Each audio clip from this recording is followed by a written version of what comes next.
2 Chronicles 7. When Solomon had ended his prayer, fire came down from heaven and consumed the burnt offering and the sacrifices, and the glory of the Lord filled the temple. The priests could not enter the house of the Lord, because the glory of the Lord filled the Lord's house. When all the people of Israel saw the fire come down and the glory of the Lord on the temple, they bowed down on the pavement with their faces to the ground, and worshipped and gave thanks to the Lord, saying, For he is good, for his steadfast love endures forever. Then the king and all the people offered sacrifice before the Lord. King Solomon offered as a sacrifice 22,000 oxen and 120,000 sheep. So the king and all the people dedicated the house of God. The priests stood at their posts, the Levites also, with the instruments for music to the Lord, that King David had made for giving thanks to the Lord, for his steadfast love endures forever, whenever David offered praises by their ministry. Opposite them the priests sounded trumpets, and all Israel stood. Solomon consecrated the middle of the court that was in front of the house of the Lord. For there he offered the burnt offerings and the fat of the offerings of well-being, because the bronze altar Solomon had made could not hold the burnt offering and the grain offering and the fat parts. At that time Solomon held the festival for 7 days, and all Israel with him, a very great congregation, from Lebo-Hamath to the Wadi of Egypt. On the 8th day they held a solemn assembly, for they had observed the dedication of the altar 7 days and the festival 7 days.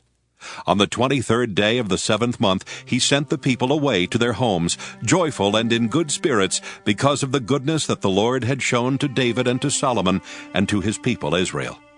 Thus Solomon finished the house of the Lord and the king's house. All that Solomon had planned to do in the house of the Lord and in his own house he successfully accomplished. Then the Lord appeared to Solomon in the night and said to him, I have heard your prayer and have chosen this place for myself as a house of sacrifice. When I shut up the heavens so that there is no rain, or command the locusts to devour the land, or send pestilence among my people, if my people, who are called by my name, humble themselves, pray, seek my face and turn from their wicked ways, then I will hear from heaven and will forgive their sin and heal their land.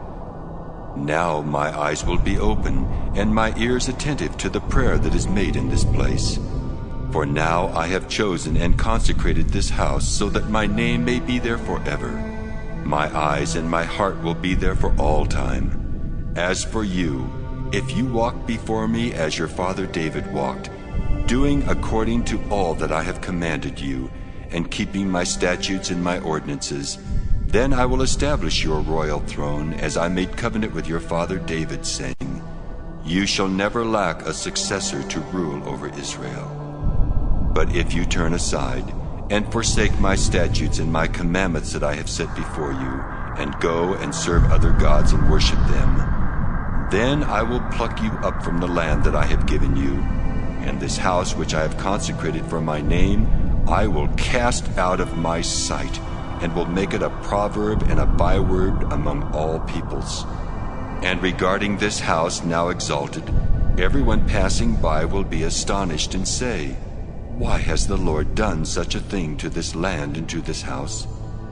Then they will say, Because they abandoned the Lord the God of their ancestors, who brought them out of the land of Egypt, and they adopted other gods, and worshipped them and served them. Therefore he has brought all this calamity upon them.